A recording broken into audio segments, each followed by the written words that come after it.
And make sure you stick around for the end of the show where I'll be giving you my reactions to some of the top headlines going on in the soccer world. Before we start off though, if you have a question that come in during the show, hit that super chat button. We want to hear it. Your input is a big part of what makes this show great, and we thrive on your energies and insights. Whether it's a quick comment, a thoughtful question, or an opinion, you just have to share. Don't hesitate to drop it in the chat. Now, if you want to make absolutely sure your message stands out and gets featured on the show, there's an easy way to do that. Use the super chat feature. Just click the $ at the bottom of the chat box to send in your super chat. This guarantees that your message gets on the air, and it's also a fantastic way to support our channel. We rely on your support to keep bringing you the sports content you love, and we appreciate every bit of it. So go ahead and let us know what you're thinking. Hit that super chat button, and let's keep this show as interactive and exciting as possible. And if you prefer, you can also go to the gsmcpodcast.net to tip, donate, and leave a comment or question there. We couldn't do what we do without your amazing support, and we're so thankful to have you as part of our community. But we have to start off though, with Barcelona taking on Girona. They're trying to get revenge because of last season. Girona had that fantastic season last season, where they finished, they were in the top two for a lot of the season. They ended up finishing third ahead of Atletico Madrid, comfortably ahead of Atletico Madrid with 5 points ahead of them. Finished third right underneath Barcelona, but they defeated Barcelona twice in La Liga last season. Barcelona, they only lost 5 La Liga games last season, and 2 of them were against Girona, and both in pretty comfortable fashion, I have to say, for Girona. Some of the lowest moments of Barcelona's season last season came, those 2 games that they were honestly comfortably, tormented by Girona. It was they were both 4-2 defeats, and Girona was a surprise team last season, and that part of those 2 losses led to the downfall of Xavi as the Barcelona manager. Well, now we know Barcelona is managed by a new coach, Hansi Flick, in which she's looking to make it 5 out of 5 games so far to start off their La Liga campaign as they take on Girona.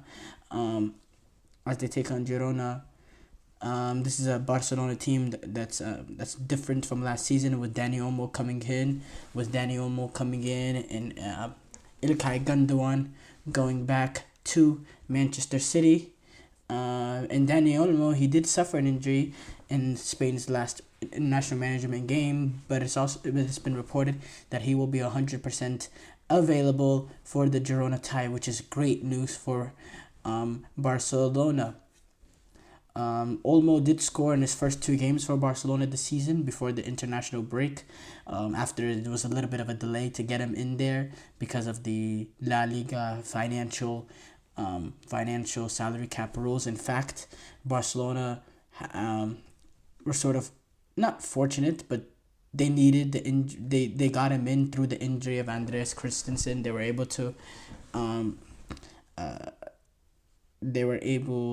to get him registered because of that.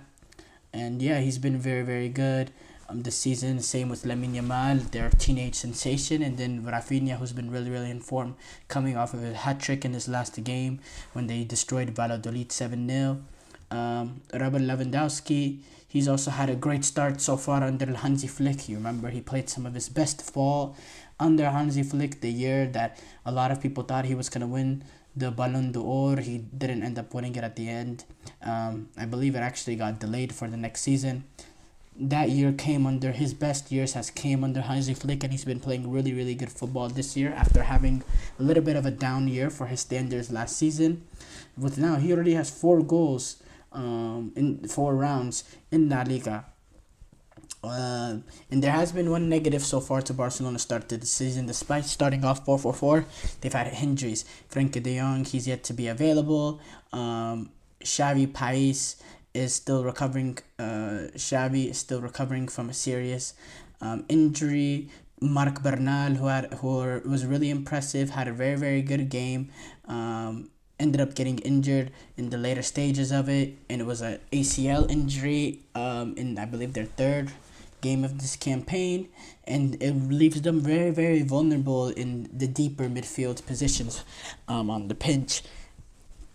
And yes, Girona, they were able to have that great season last season, but they have lost a lot of their players entering this season. Savinia moved to the Manchester to Girona's parent club, City. Dovbik, who was actually the top scorer in La Liga last season for Girona, he left for Roma, which, when you're losing a guy that produced those sort of goals for the team, obviously it's a big move. Direct vertical explosive winger I discussed Savinho moving to City. Jan Couto, who also had a really great season playing fullback for Girona. He got into the Brazil squad, cracked the 11. He took that next move to Borussia Dortmund, and then Alex Garcia joined Bayern Leverkusen. Those are some key critical players that were a big part of last season's team. They've all gone. They've all been sold. But overall, I do have to say, Girona, they haven't looked that bad this season, despite losing a lot of the players.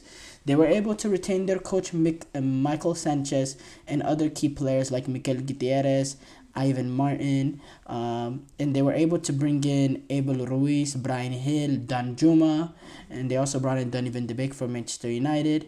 And Girona, they had that disappointing result against Atletico Madrid 3-0, in which I thought they didn't play a game that was deserving of a 3-0 defeat. But other than that, so far in their last two games, they've played some really, really good football. They've played with some high tempo. They move the ball really, really well. And they've been able to produce in the attack. They got a 4-0 win over Osasuna and a 2-0 win at Sevilla in their past two games. And so I don't think there's going to be a huge drop-off with them.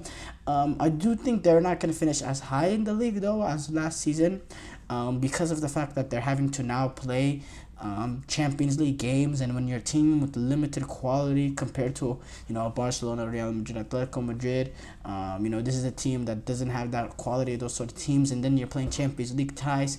It's sort of the Aston Villa effect. I don't know if it's going to affect Aston Villa, but I do think it will affect Girona, especially when you see a lot of their players that they miss. Eventually the depth issues will get. When you lose players like Dovbik, Jan Couto, Alex Garcia,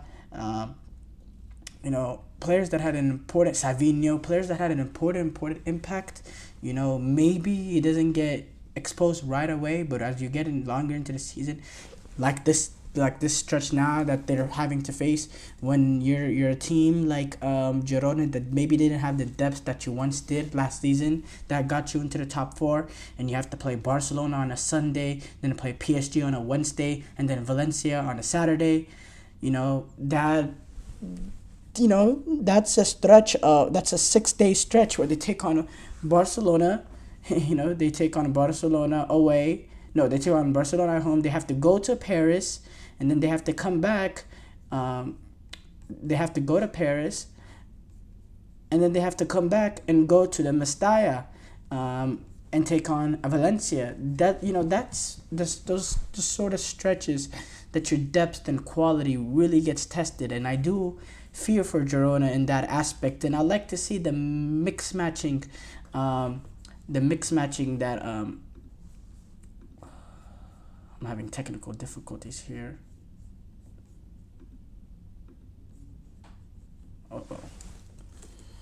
Give me 1 second. There's some technical difficulties going on my end. But as I was saying, though, Miguel Sanchez, coach for Girona, he's gonna have to do some mix and matching. Keeping players ready for the PSG tie, having a 100% fit ready team as they go away to PSG, as well as taking on Barcelona and then taking on Valencia after that PSG game. Will the quality, will the depth, and the way Girona also likes to play, they play really, really fast, they move the ball, they play with tempo, they get numbers forward. So that's a high intensity sort of a play. With Barcelona in this one, obviously, you think back to what happened last season. Obviously, the motivation is there, the wanting of revenge. We see this Barcelona team is a different Barcelona team.